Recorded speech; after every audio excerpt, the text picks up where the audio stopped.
Hello, hello, and welcome back to the Black Girl Iowa podcast. I'm your host, Emily, and I am thankful that you all joined this week. This is episode 14 already. I cannot believe that the podcast has 14 solid episodes now, but I'm just really thankful and grateful for all of you joining me again this week as I have a great episode. But before we get into the episode, I want to talk about something that took place this last weekend. Um, Two things happened, and I am still kind of like on cloud nine about both things. The first thing is my high school reunion was this last weekend. So I've said it many and many a times on this podcast. I am a proud graduate and alumni of Theodore Roosevelt High School right here in Des Moines. Myself, my friends, and my classmates, we celebrated 20 years since we graduated. And instead of doing this like in May, our reunion organizers, what they do is they actually coordinate this right around the Iowa State Fair because a lot of people do end up coming back and seeing their families. And these are kind of like our classmates that moved away. So we have classmates all over the country, and it was a fantastic event. It was kind of like a 2-day thing. So Friday night, we actually hit up the bartender's handshake for a happy hour and all got together. And then Saturday morning, we had a tour of the school. And then Saturday night was when we had to get together out at the fair. Now, I did not go to the fair, but I did the first two events. And luckily, not only was I able to make it, but all my friends were there too. So that was absolutely fantastic because some of us haven't seen each other in a while. Um, but, it's always so awesome to catch up with my girlfriends.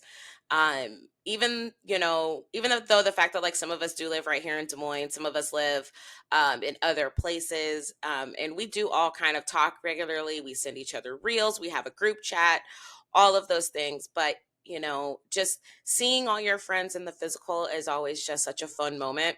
So I do want to give a special shout out to my friends, Dion, Liza, Chica, Brittany, Kahara, Wanaki, Esprit, Blair, Danielle, and Collins.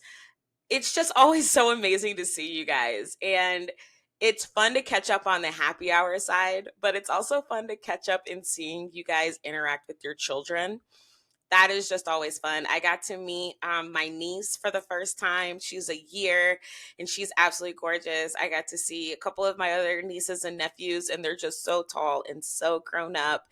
And it's such a warming feeling. And just to kind of add to that, catching up with people from my class that I have not been able to keep in touch with because, life, right?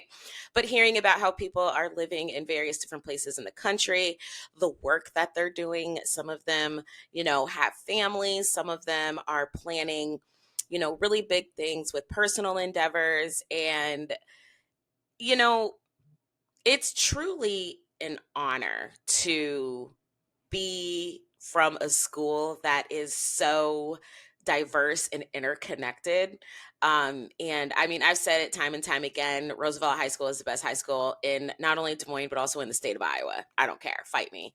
Um, but, it was just such a good moment. And I really enjoyed myself seeing everybody, taking a group photo, chanting the Rough Rider anthem because that was definitely our unofficial official school fight song. Like to this day, I don't know what the actual fight song is for my high school, but you turn on that Rough Rider anthem, period. That's the one. That's the jam. That's it, right? So, really enjoyed seeing all of you. I wish you all the best. And, I guess we'll see each other either at 25 or 30. So we'll see what happens, right? The next thing that I want to talk about, something also that happened this weekend, is I did attend the Black Women Empowerment, the Hamptons event at Mainframe Studios. Um, this is an event. This is the second annual event, and their mission for the event is to present an opportunity to genuinely uplift, highlight, honor, connect, and create a safe space for Black women across cultures, sectors, and generations. So when you walk into the event, there's like this beautiful canopy, and, it's a very welcoming, very fun, very inviting experience. There were so many different delicious appetizers. The crab cakes were awesome. The chicken skewers were amazing.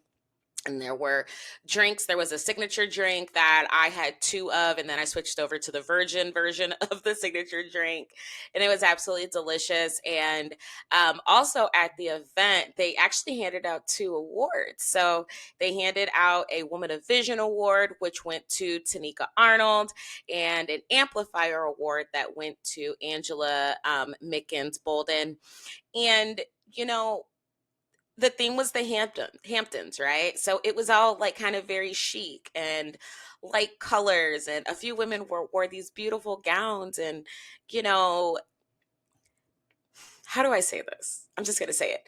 This is probably the first time in my 38 years of living on this earth, my first time in the state of Iowa, in Des Moines, where I got to experience a room full of Black women being free, singing at the top of their lungs, dancing like nobody was watching, and just unapologetically being themselves and celebrating one another.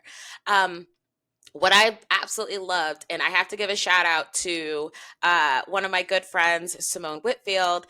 I love Simone because she made it a point to start introducing me to people and sharing my podcast, this platform with people.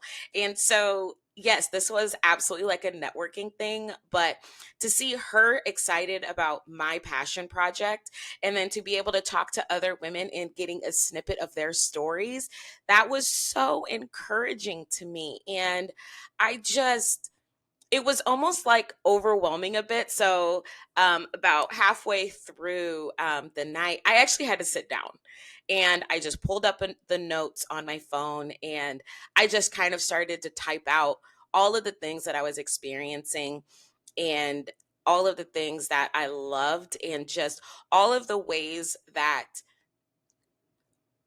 reminded me we deserve these safe spaces. We deserve to have an opportunity to celebrate one another. We deserve having the opportunity to take up space and to just enjoy ourselves. Like, we all know our lives are so much different. We are consistently and continually having to fight for what we want, and for it just, the life of a Black woman is not easy. And the fact that these women were able to give us a moment where we could just be fabulous and not have to worry about the outside world and what they think of us, top tier. So I'd like to give a shout out to Keisha Ward. She is owner, proprietor, and operator of Ward Creative Studios. And then also the group of women that also is on the board for this amazing event: Jasmine Brooks, Tina Branch, and Weslyn Caldwell. I mean, just thank you for putting that together. I look forward to being a continuous participant in this event. It was absolutely fabulous. And just thank you for giving us that moment and giving us that space. So, overall, I know this is not necessarily a Black Iowa fact, even though I had one prepared. But then this weekend happened, and I was like, nope, I need to go ahead and talk about this. So, as I sit here and I reflect on my weekend, I think about the people I talk to, the hugs, and I don't like to hug, but I mean, I was hugging everybody this weekend. The laughs. I am so thankful that these two events happened, and this episode is dedicated to the entire, even if you weren't there, I don't care. I love you. I miss you. I wish you great things. The entire class of 2004 from Theodore Roosevelt High School right here in Des Moines. This episode is for you. And then the women that put together the Black Women Empowerment, the Hamptons event last night. this is dedicated to you and all of the women that were there, the winners, the participants, the nominees, just everyone that was there in sisterhood and fellowship.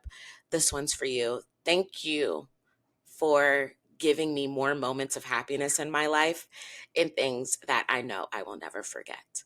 So, with that being said, let's go ahead and jump into today's interview. It's a great one about another amazing woman and what she is doing to really put the focus on Black women health right here in the Des Moines area. We're going to go ahead and run the interview, and then I will be back at the end for my final thoughts and a sneak peek into the next episode. All right, here we go. Today's guest is the president of Black Women for Healthy Living. This nonprofit, Christian led organization addresses health disparities of Black women in the greater Des Moines area. Their mission is to advocate, empower, and provide hope to Black women through education, support, and resources. This summer, the organization will be hosting their second annual health conference at Grandview University. This free event will take place on Saturday, August 17th, and today's guest will give us insight to what we can expect from the event and what led her to this work. So, ladies, gentlemen, and non binary friends, I'd like to welcome Brandi Miller, president of Black Women for Healthy Living, to the show. Brandi, thank you so much for being here. I appreciate it. Yes, thank you for having me. So, I my friend, Brittany Leak, who is the secretary for Black Women for Healthy Living, encouraged me to come to this event last year. And I think I was running on like 2 hours of sleep because I got no sleep the night prior, but I came.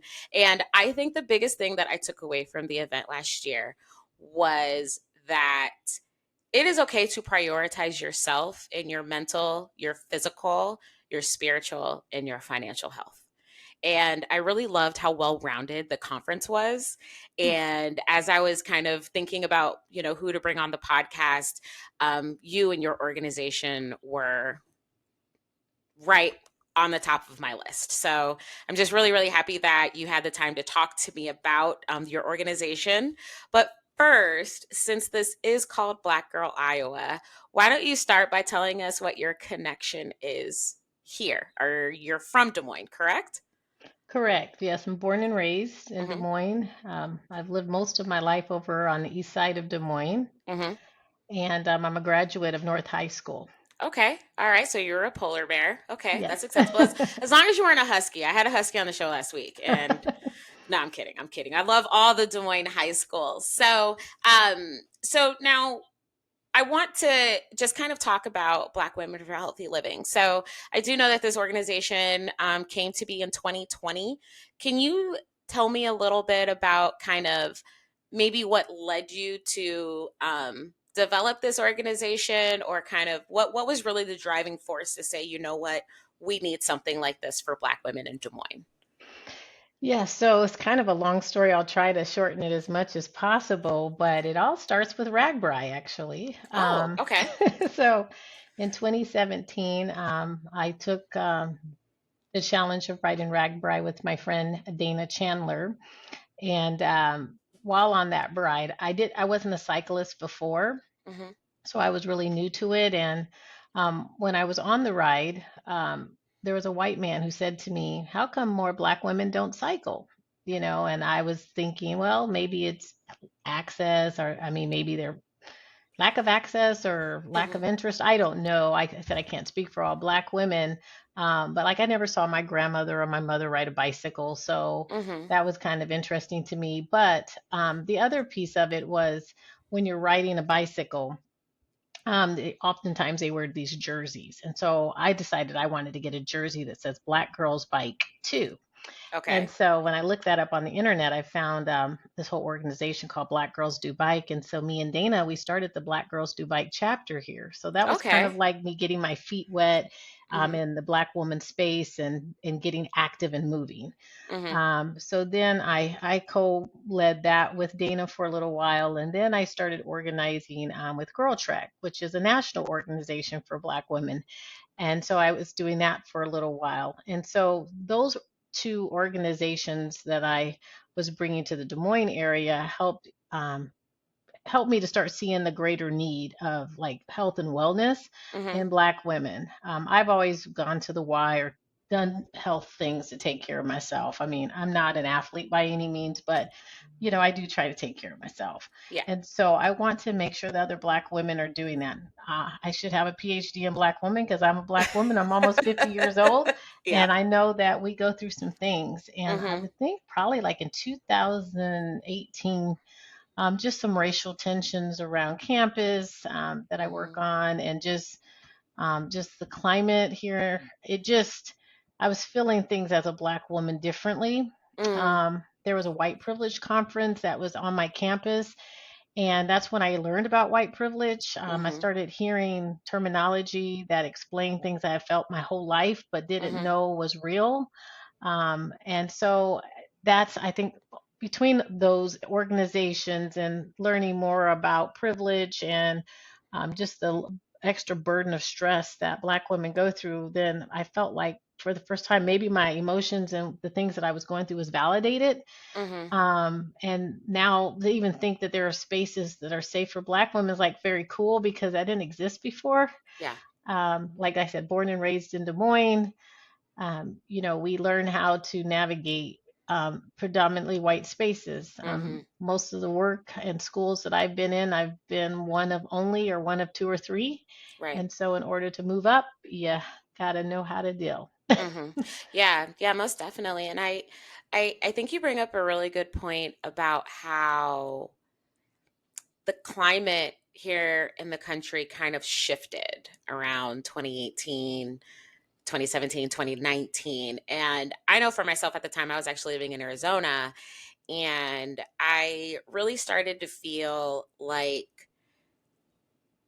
unapologetic, I think, is like the best word that I can really think of, it was almost kind of like I'm not going to apologize for who I am or for how I talk. I'm not going to code switch. I'm not going to do any of those things that I had to do, because I feel like for Black girls in Des Moines, it's kind of like it's survival. Hmm. So that way we can be taken seriously, as we have to take on these other pieces of our personality that doesn't really like represent who we are.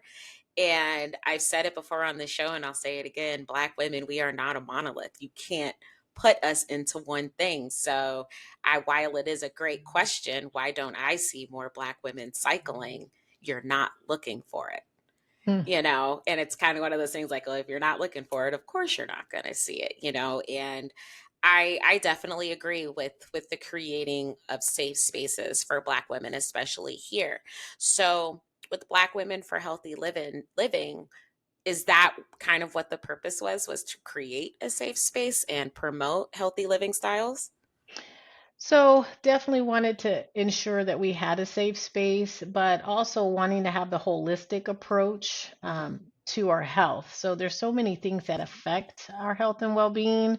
So Mhm. it's not just about exercising and eating right, but it's about where we live, work, and play.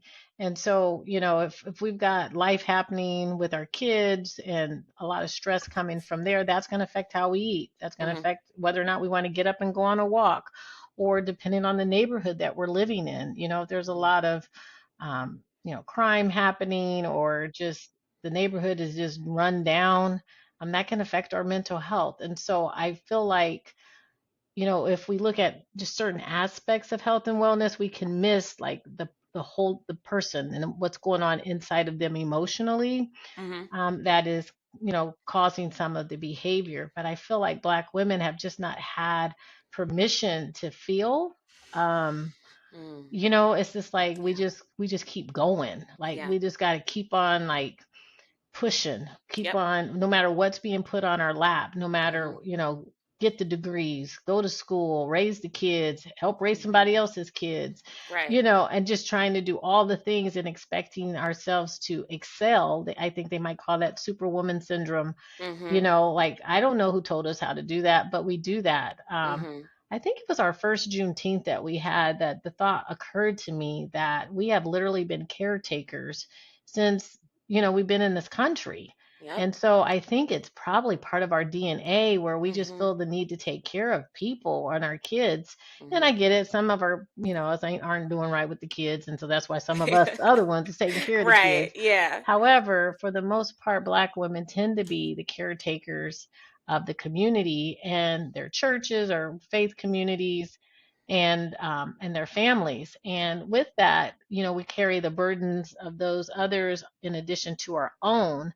And Mhm. then we start putting other people's needs in front of our own, and then our health starts to falter. Right. And we're not Right. doing as well as people sometimes think we are. We look Mhm. young, our skin looks great, we get these compliments, black don't crack, all of these Yep. wonderful things, but Right. I think we're oftentimes suffering in silence inside because Mhm. we have these really high expectations, or I should Mhm. say, I, as a Black woman, have these real high Yes. expectations of myself Mhm. in order to accomplish things. But yes, Mhm. the organization was created to address more of the holistic side of things, just getting women to just start doing some of the basic things like their well checks, going to Yes. the doctors, getting their mammograms, getting colonoscopies, knowing what they need based off of what stage of life that they're in. We'll get our Mhm. kids to the doctor, we'll buy our Yeah. kids clothes and shoes, but sometimes, Yep. we will neglect ourselves and it's like, well, I don't have Mhm. time to go to that counseling appointment. Well, I Yeah. don't have time to go get some new glasses, and it's like, no, we need to, take care of us. Mhm. But who's coming for us, right? Like, Mhm. there's a lot of different groups and organizations that are being formed, and some of them are focused on the youth, and that's wonderful, or they might be focused on seniors or other groups, but I don't see too many groups that are focused on Black women and Mhm. helping Black women to navigate what has been unspoken for a very long time. Yeah, absolutely. And I think the that caretaker role, um, when you recognize it and you recognize you've been doing it for so long, it's kind of a hard reality, all depending on where you are in life. I don't have children, but you know, and granted, I have a dog and I was married, and but at the same time, when I was married, which ultimately led to my divorce, I'm taking care of the marriage. I am taking Hmm. care of this person and making excuses for this person to not be taking care of me, right? Hmm. It was more of an expectation that I set on myself, and then he ran with that expectation. And then the minute I'm like, wait a minute, why is nobody taking care of me? Mm. And wait, how did we get here? And then it was the realization of, because I haven't made this a priority or an expectation, this is why I'm not getting it. And instead of him just doing it, it was like, well, I'm not going to do it because you've been doing it this way for so long. Okay, cool. So I don't need to be in this marriage anymore. You know, Mm. and I think that that is so important. And I think that's a message that is getting, it's spreading to Black women. Like you see more on social media, or even like with my friends are taking more girls trips, or just doing things for themselves, as opposed to kind of like what my mother did, or some of our mothers, where it was like, we have to take care of everyone before we can take care of ourselves. So I really love that, and I think that's one of the reasons why I really like the conference, is because again, it definitely talked about our physical health, going to the doctor, getting our mammograms, helping us understand, the prevalency of sickle cell anemia, breast cancer, other gynecological cancers that Black women are more prone to, but also, our financial health, and how can we get out of debt, and how can we be doing things but not working ourselves to the bone with hustle culture. And then also, with new mothers and mothers in general, how can they take care of themselves, and I really appreciated all of those aspects, because just like I said, Black women aren't a monolith. We're also not in the same stages of life, Right. and we're also not doing the same things. So um now this organization has been here in Des Moines since 2020, so about 4 years. But what I want to do is I want to read off some of the accolades that your organization has had. So you guys, the organization in 2022 received the NAACP Nonprofit of the Year. The organization also received a $5,000 check from the Tyreek Hill Foundation. Also, the 2024 Madam C.J. Walker Brick by Brick Award from the Ladylike Power Summit. So, tell me a little bit about how this organization and the work that you're doing spoke to other women. And because you have a really awesome team, you have an awesome board of women that basically are all very like-minded, but at the same time they all bring just different things to the table to really make this organization great. So how is it that you were able to draw your board together, and what are some things that are your driving force as you're planning events and doing things out in the community? Sure, sure. So, we wanted to make sure that our board represents various generations. Hmm. We could use a younger person on our board. We had one once, but Yeah.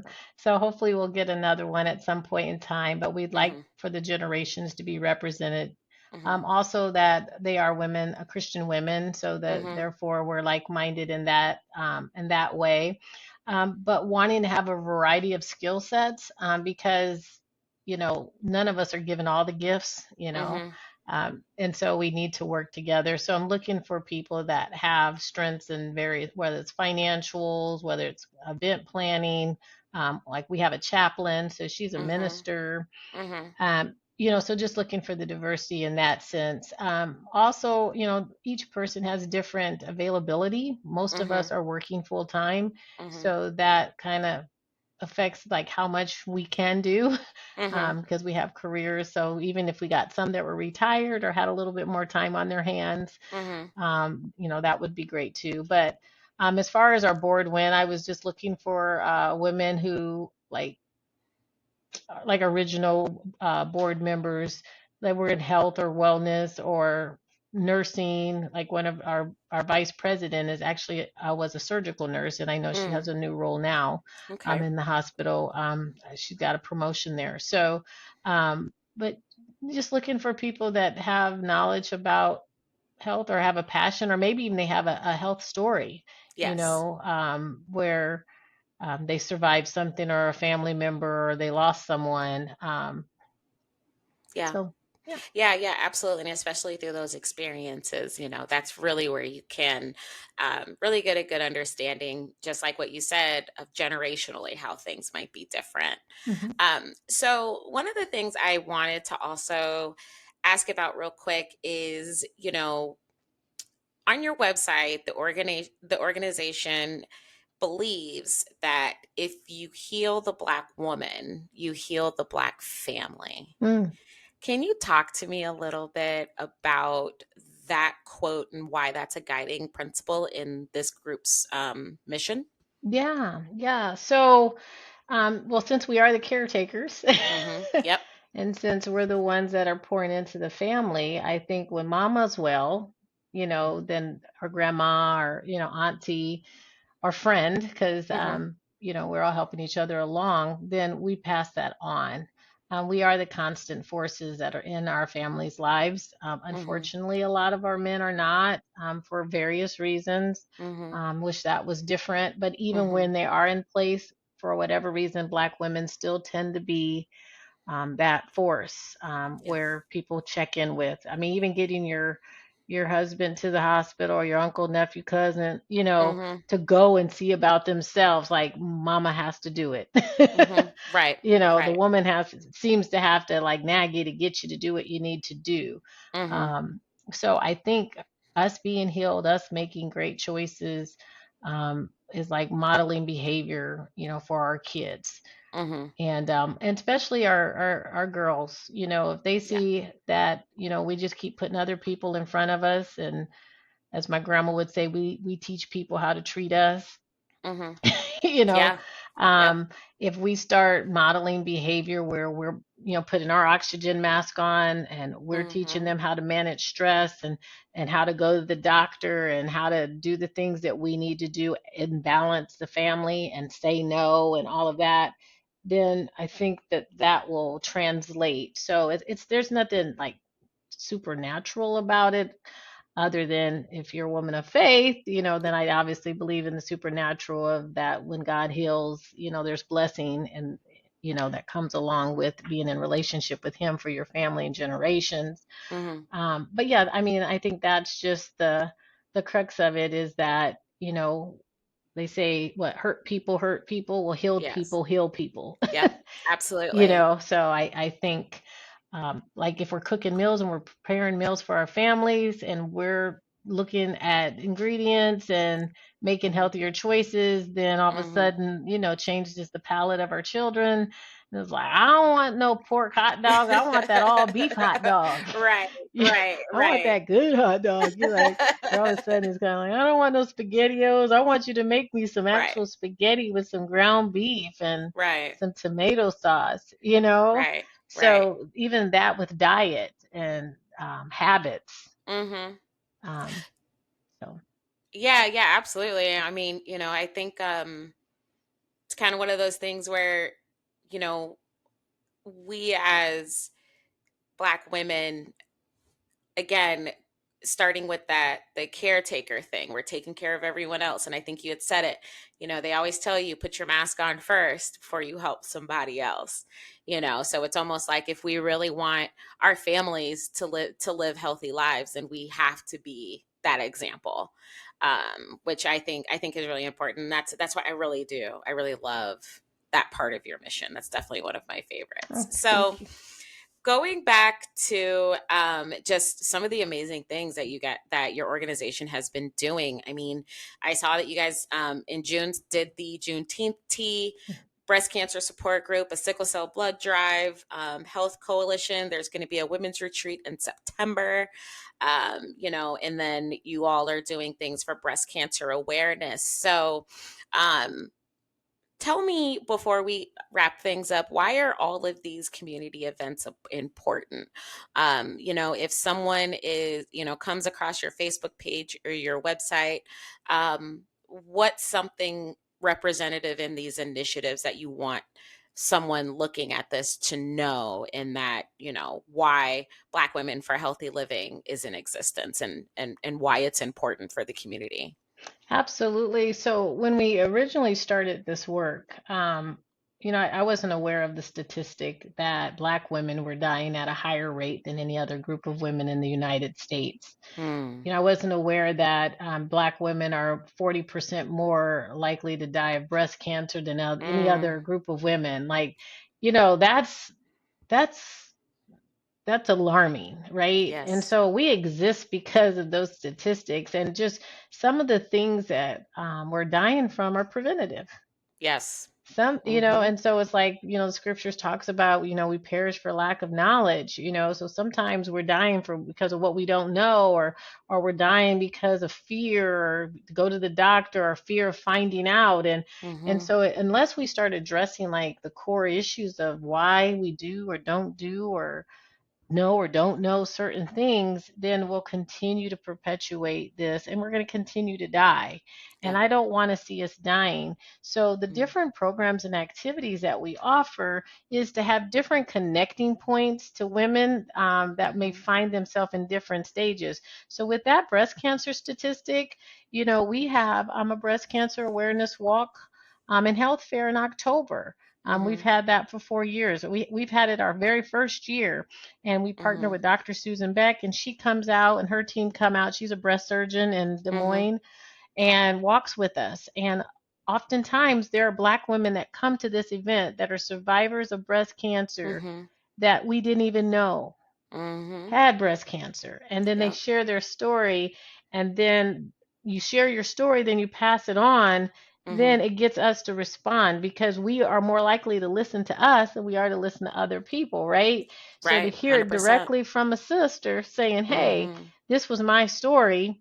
Mm-hmm. You need to get your mammogram. You need to see about your people. The other Mm-hmm. thing that we have is the Juneteenth tea. Now Mhm. that's more of a time of, freedom and celebration, but it's Yes. also a time for us to like pause for the cause, celebrate freedom, but also hear an uplifting message or encouraging word to keep us going because we Mhm. have to fill our cup. And so Mhm. that time is a good time for that.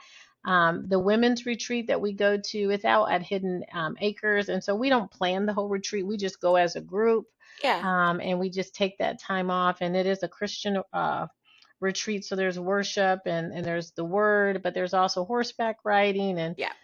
all the fun outdoor things. I sleep in my Mhm. tent. Yeah. It's fun, but, we go Yeah. as a group. And so that we have time together.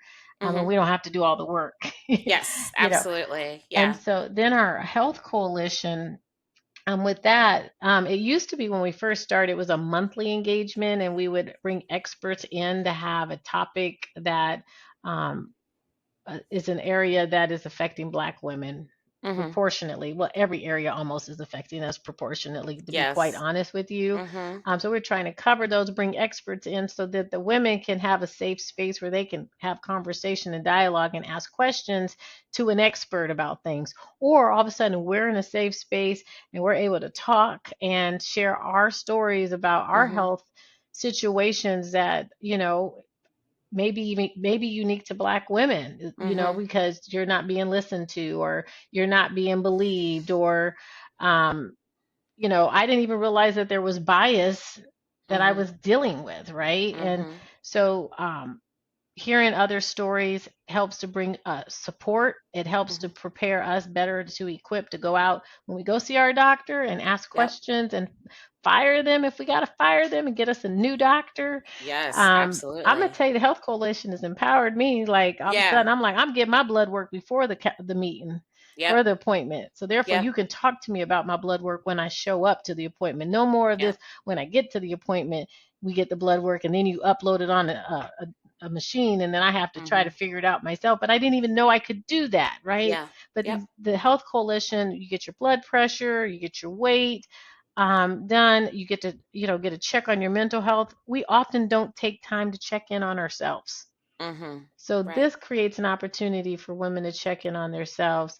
Mhm. The sickle cell blood drives, and so we partner with the Red Cross for this. And so we have, sickle cell. I know it affects other groups, not just Black people, but primarily Black people. Yeah, And with absolutely. that, we don't have a lot of Black folks giving blood. Mm. And so they need more blood from African Americans to Mhm. help with those sickle cell crises that those individuals that have sickle cell are facing. Mhm. So, I mean, I'm not a nurse or a medical person, but the way I think about it in my mind, my car calls for this kind of gas. Right. And so, but I keep putting this kind of gas. You're gonna take Yep. gas, Yep. but so we need to put some gas in the system. We need to put some blood in the system Yes. so that those brothers and sisters that are struggling with sickle cell, Mhm. maybe that will help their crisis a little bit more.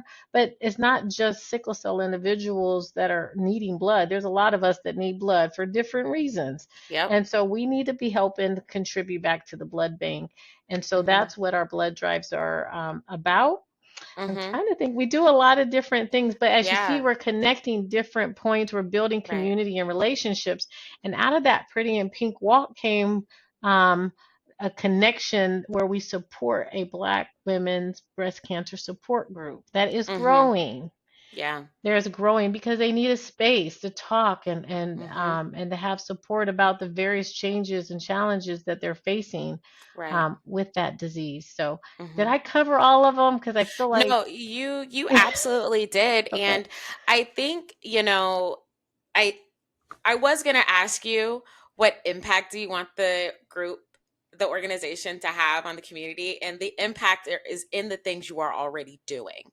I feel like, we already know how underrepresented we are in Iowa. We already know that whiteness is prioritized in every way, shape, or form. And so, just like what you had said earlier, no one is going to do this but us. We have to put gas in our own tank. And if the community is the car, then we need to be the ones that are filling up that gas tank. And I'm very appreciative of all of these things, and just knowing how we can prioritize ourselves. I think a lot of people across the country didn't really understand how Black women were basically held at a disadvantage, especially in the medical field. And I didn't watch it, but I did hear about how Serena Williams was doing her TV show. Mm. She told the doctors as she was giving birth, she has an issue with blood clots. They didn't listen to her, and she literally almost died in front of all of us. Oh my And this goodness. is Serena Williams, the GOAT. You know what I mean? Hmm. And so I know for myself, that was a nope, you need to go ahead and advocate for yourself. So, kind of like what you were already talking about, when I go into the doctor, it is not you telling me, you know, well, you need to do this, and then I'll see you in a year. It's okay, great. You want me to do all of those things. Well, here's a list of questions that I actually have that about my body that I want to know about. And I think also for a long time, you know, we're afraid. We're told, this person knows what's best for you. And it's just like no one knows what's better for you than you because you live in your body every day. Hmm. So again, I think all of these are really great. And I did a retreat actually on campus with the Women of Color Network, and that's a student organization. And I got to be a chaperone. And I think having those moments where you're able to kind of go out into the wilderness with your sisters, with other women that look like you, that kind of understand what you're going through, it is such a eye-opening experience. And for me, to see these young ladies in college and where they were and how they're having to navigate being away from home, studying, getting to graduation and all of those things, like that was very inspiring to me. So I'm very excited for the retreat that your group is going to go on. And I highly recommend horseback riding. I did that for the first time last year. And yeah, that was an experience. I don't think I'll ever do it again. But No, do it again. Do it it again. was, it was, I have a photo. It's funny. So this is a quick story time. So I told one of my mentees, I said, hey, take a picture of me on the horse, right? So I get my phone back after the ride. She took a picture of me mounting the horse. And I'm like, really? And she was like, I mean, it's kind of funny. And I'm just kind of looking at it like, this is kind of my viewpoint on life right now. I'm holding steady. I have my helmet on. I need a little help, but I'm going to figure this out. But yeah, I think having those moments is really awesome. And you guys are braver than me, because if you're sleeping in tents, we actually had Well, cabins. yeah, actually, the other lady sleep in a cabin. I Okay. I learned to put up a tent a few years ago. I started getting Okay. an outdoor living. I'm trying to learn because I didn't grow up this way, right? And Yes. so they taught me how to put up a tent. And then That's there was awesome. something about waking up in my tent that I just kind of like. Okay, that's awesome. So That's no, there's awesome. Maybe cabins. There's cabins and okay. great food and Yeah. bunk beds and Yeah. Oh, that's snoring. awesome. Yeah. But I see I'm in my tent. See, I don't have to hear about the Yes. snoring. That's awesome. Yeah, it was very interesting when I had to go back and lay on a twin bed. That was a very uncomfortable night of sleep for me. So I might try the tent next time. So, Brandy, before I let you go, I do have a question just about the future of Black women for healthy living. So, I feel like it's 2004 now. So you guys are, your organization is 4 years old. Where do you see yourself in 5, 6 years? What are some things that you would love to see this organization do and accomplish, or even grow and aspire to? Yes, so thank you for asking. I feel like we're finally gaining momentum. Okay. So Yeah. that's really exciting. And so I can only, look forward to seeing where that momentum takes us. I'd like to engage more women in the community, Mm-hmm. as far as, joining us in this work.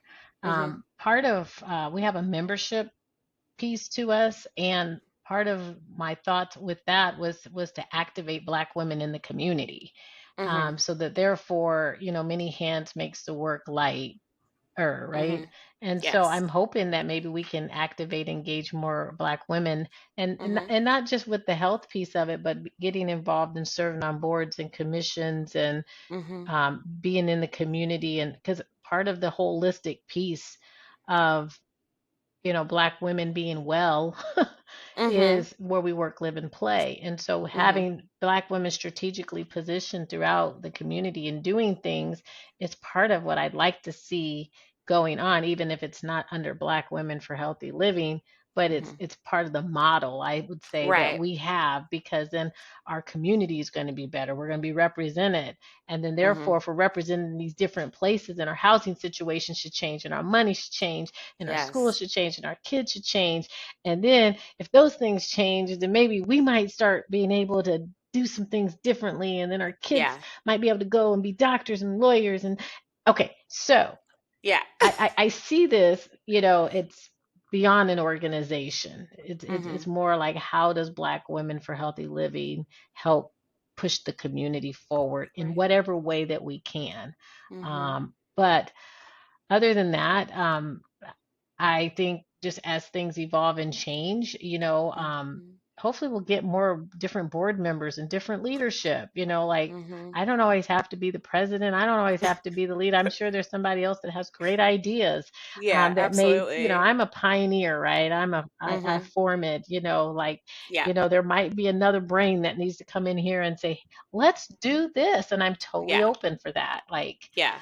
because this is a gift to the community. This is Yeah. not like, this is a nonprofit. So this should Yeah. outlast me and anybody else on this board. And so Mhm. I'm just interested in seeing how that evolves and what leadership looks like, and how we actually change the trajectory of Black folk in Des Yes. Moines. Because if you change Black women, you change Yep. the community. I Absolutely. believe that. I do. We are the ripple effect, Hmm. and I think the other thing I love about where you see the organization is that, you're bringing people along the way, Hmm. and I really think that that's one of the best things about the Black community that I've noticed, especially here in Des Moines, is that there's room for everyone and everyone can be doing, phenomenal things. But I really love how the community kind of reaches out and brings people in. And I really feel like that's what your organization wants to do moving forward. And I think that's fantastic. So I already mentioned, the health conference is coming up on Saturday, August 17th. I'm very excited. I also really love how it is a free event, and it's such a good time, and a lot of really amazing things come out of that. And so I will make sure that I have all the information about that in the show notes. Before I kind of give you the opportunity to let people know where they can find the organization online, any sneak peeks, any top secret things you want to tell us about the conference, or things that people can expect? So I could tell you our keynote is Dr. Angela Franklin. Okay. She's the president of DMU University, and Yes. so Okay. that's our, Yeah. that's our keynote. Mhm. Our theme this year is Black Women Protect Your Heart. Mhm. And coming from the scripture where it says, guard your heart, for out of it flows the issues of life, and Mhm. focusing this conference more on emotional well being. And we'll have the different topics, obviously, but emotional well being is a piece, because when we talk about mental health, emotional well being is its own category. And Mhm. oftentimes, as women, some of us emotionally eat, or emotionally drink, or Mhm. Yep. and how we're managing that. And it's not necessarily something bad or criminal that we're doing, but it's something that is often hurting us when we don't know how to Yes. manage ourselves well.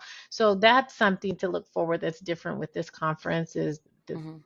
we're not doing like the four seasons like we did last year. Mhm. But there will be a seasonal piece to it, I guess, because we are covering topics that are going to hit different seasons of life where people Mhm. are. I think we have that financial wellness coming back. Mhm. We're going to talk about breast cancer. So Uh-huh. some of the themes that you see with our organization, we're going to be creating a learning opportunity there. Mm-hmm. So we're shortening the Okay. conference just a little bit, just based off of the Okay. feedback. A lot Mm-hmm. of the conference sessions came from the survey that we did at the end, where people provided input as far as topics they'd like to see covered. So Mm-hmm. we pretty much try to honor that quite a Yeah. bit. So we wanted Awesome. to listen to our participants. So looking forward Mm-hmm. to it. Yes, yes, that's awesome. And I'm bringing my cousin along with me this year. Awesome. So I'm really excited. I told her, I said, listen, if you aren't doing anything, let's go to this conference. It's really great. And it's definitely going to rejuvenate you and really, really remind you of all the reasons why you should put yourself first. So, Absolutely.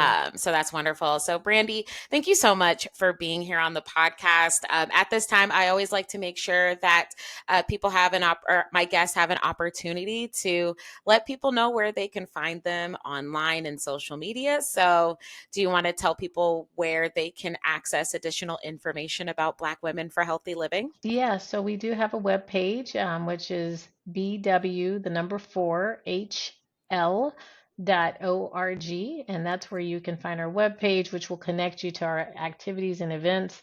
We also Hmm. have a Facebook page, we have Twitter, we have Instagram, and we're also Okay. out on LinkedIn. So Okay. we're on all the platforms, and you might see the initials BW4HL for Black Women for Healthy Living, or we spell it out, but it's kind of a long name.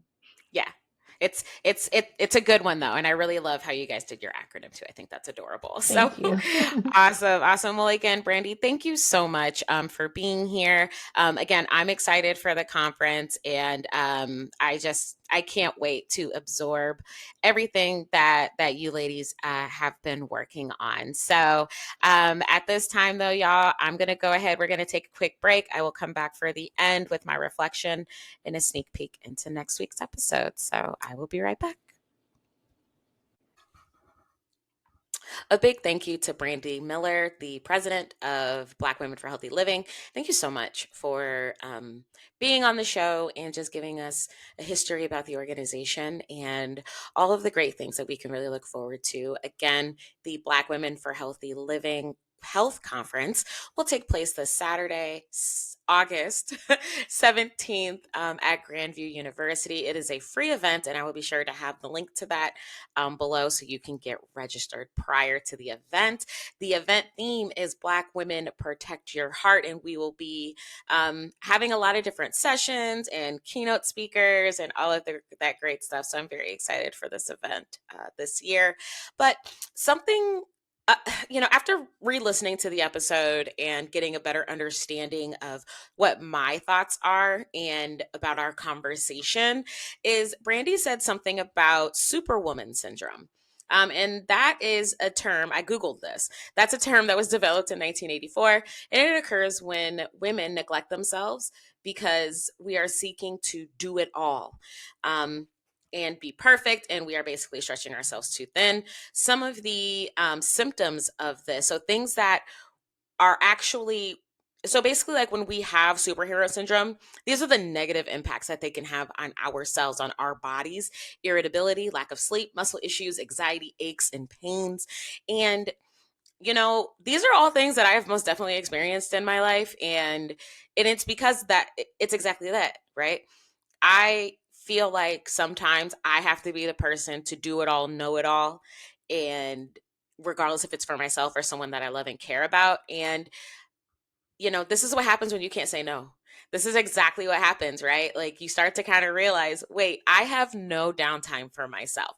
There is never a time where I can just relax and not worry about all of the things around me. And that is frustrating. Oh, that is so frustrating. And so I really love how at the forefront of this conference, it is really meant to give Black women the opportunity and the tools and the resources they need for us to truly prioritize ourselves and prioritize our health, whether it be our mental health, our emotional health, our physical health, making sure that we stay healthy. I mean, we all know of the health disparities between white women and Black women, and really just white women and women of color.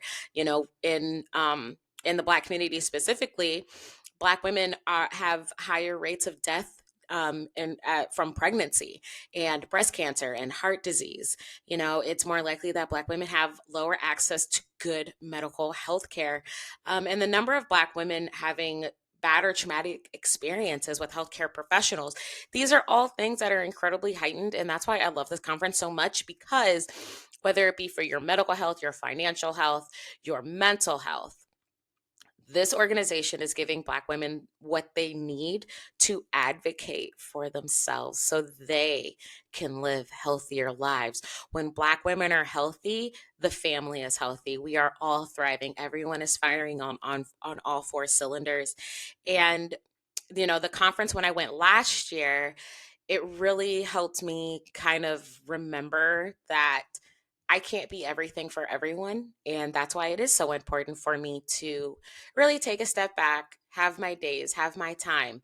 And I feel like I was doing that like really, really well. And then probably within like the last 5 or 6 months, I started to kind of realize, you know what, Emily, you're probably doing a little too much. So how can we kind of take this back a little bit? I ended up getting a part-time job because I am working on my financial health right now. And recently I had to say, you know what? I can't work Sundays anymore. Yeah, for like a month and a half, I was working 7 days a week. I can't do that. I was tired. I was irritable. All of those symptoms definitely came back. And yes, my financial health is important, but my physical health is even more important. So, yeah, so what? If I have $2 in my account, if I'm rested and I'm feeling good and I'm doing well, that's gonna have to be okay. And also, I am working on not having only $2 in my account. I actually have more than that right now, so I'm actually very, very happy about that. But and then the other thing that I really love about this event, and then I also mentioned it in the intro about the Black Women Empowerment event that I went to, is that this is also another way for Black women to connect. For us to get an understanding of what we are all going through and how we can support one another through fellowship, through sisterhood, through organization and committee. I mean, again, this is the first time I'm seeing this in my city, and I absolutely love it. And I want us to continue to support each other. I think that's the other thing, because I remember looking around last year at the event as a whole, and looking around and seeing all of these women, and they're doing all of these things, and they're talking and they're collaborating and they're laughing and reminiscing. It's if the space isn't there, what Black Women for Healthy Living, what Black Women Empowerment, what a lot of these organizations are doing is they're just creating the space for us. We don't need anyone to do this for us. We can do it ourselves. Um, and then it just becomes something that is just so beautiful and is so meaningful that I'm just so happy and blessed to really be a part of it. And I will forever be grateful for these women to create this space for us. That was the whole purpose of my podcast, was also creating a space for Black women in Iowa to share their stories about how, whether they're from here or what their connection is here, and how they want to continue to connect, to love, to thrive, to build relationships with other Black women and people, not only within Des Moines, but also in the great state of Iowa. So, um, again, thank you so much to Brandi Miller for your time. Looking so forward to the conference. And I will definitely be following up with all of you about the conference and how it all went and all of those great things. So let's go ahead and do a sneak peek and talk about the next episode. The next episode is going to be a great one. So I will be speaking with my friend Shanice Whitney. Her and I connected because both of us went to Simpson College, and I did this panel about being Black at Simpson, and I talked with three, including myself. I talked with three amazing Black women that also went to Simpson College, and really what our experiences were like and how they shaped us. And Shanice has, for the last couple of years, been teaching overseas. This is her second stint of teaching in the Middle East. And so we are going to talk about her journey to Doha and all of the amazing things that she is doing and why living abroad is truly bringing her peace as she enters her 30s and is thriving. And she has some really awesome resources that she's going to be coming out with and talking about on the show. So that will be next week's episode. Again, thank you so much for listening to this week's episode of the Black Girl Iowa podcast. If you want more Black Girl Iowa, you can follow me on Instagram at Black Girl Iowa. You can also check out my website, www.blackgirliowa.com, where I have a few of my blogs uploaded and some additional information about the podcast. And yes, merch is coming. I'm currently working on it. I did get some specs for merch and things like that. So I'm really, really excited to showcase all of that for you. And, that way you can take a little piece of Black Girl Iowa with you wherever you go. So again, my name is Emily, signing off as Black Girl Iowa in the podcast. And we will catch you guys on the next one. Bye.